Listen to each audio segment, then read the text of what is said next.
Hey, this is Brian from Evolve Flagstaff, just showing the two ways that I prefer to stretch the hamstrings. So first, just a quick primer. So a lot of times people will stretch the hamstrings just by going like this, or by going like that, reaching for the toe, or sitting down and reaching here. I don't love those for a couple reasons, but mainly is that I'm just kind of rounding my back, and with these knees straight or reaching for the toe, I get into more sciatic nerve tension. So I'm kind of pulling on the sciatic nerve that often is just not that productive. And if you have a history of low back pain or sciatic nerve issues, can potentially be provocative. So these two ways can get into the hamstring in a way that feels really good, but eliminates the risk of any of that sciatic nerve tension. So number one is we're gonna just do a hip hinge. So I'm gonna stand, I'm gonna relax my knees.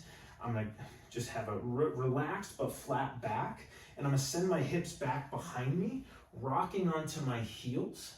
My knees bend just because my hips are moving backwards. So my hips are pulling my femurs back, and then I feel a nice stretch through here as I go further. If you want to, you can kind of bring your arms back here or reach up overhead. Sometimes that feels really good.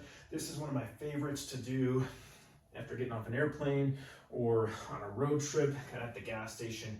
Come into some hinges, I can shift kind of side to side if I want to, but I'm getting this hamstring stretch so hamstring goes from hip to knee. So by keeping the knees where they are and sending my hips back, that's how I'm getting that nice stretch through here. But because my back is roughly flat, my knees have a little bit of bend, and I'm not reaching for my toes, I'm not just pulling on the sciatic nerve. Option number two, if that's not feeling good for you, is you can just find a chair or something, put a leg up. I want to actually have the foot flat here. When people pull through, they can pull the sciatic nerve all the way through the back of the leg and the bottom of the foot. So foot flat, little bend to the knee. I'm going to square the hips up, and then again I'm going to hinge, meaning I'm going to send my hips backwards, kind of rocking a little bit under my heel of my back foot, and I'm not reaching for my toe. I just have a nice upright posture, and again, feel that right through here. Okay, so those are my two preferred ways to stretch the hamstring. If you're trying those and you're like, hey, I'm not feeling a stretch, first, make sure you're hinging, or second, you might actually not be tight in the hamstrings. A lot of times the hamstrings will feel crazy tight, but that can be a response to a lot of different things. It can be a response to static postures, tension or irritation of the sciatic nerve, tension or irritation of the hip joint or the low back.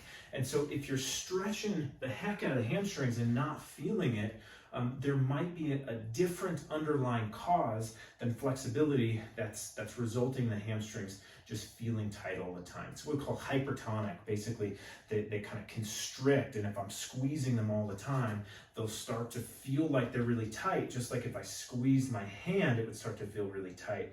I could stretch it, but if I just go back to doing that, it's not going to fix the problem. So these are some great stretching options, but just want to put that thought in your mind that if they're not helping you, there might be a different underlying cause to whatever you have going on than just hamstring flexibility.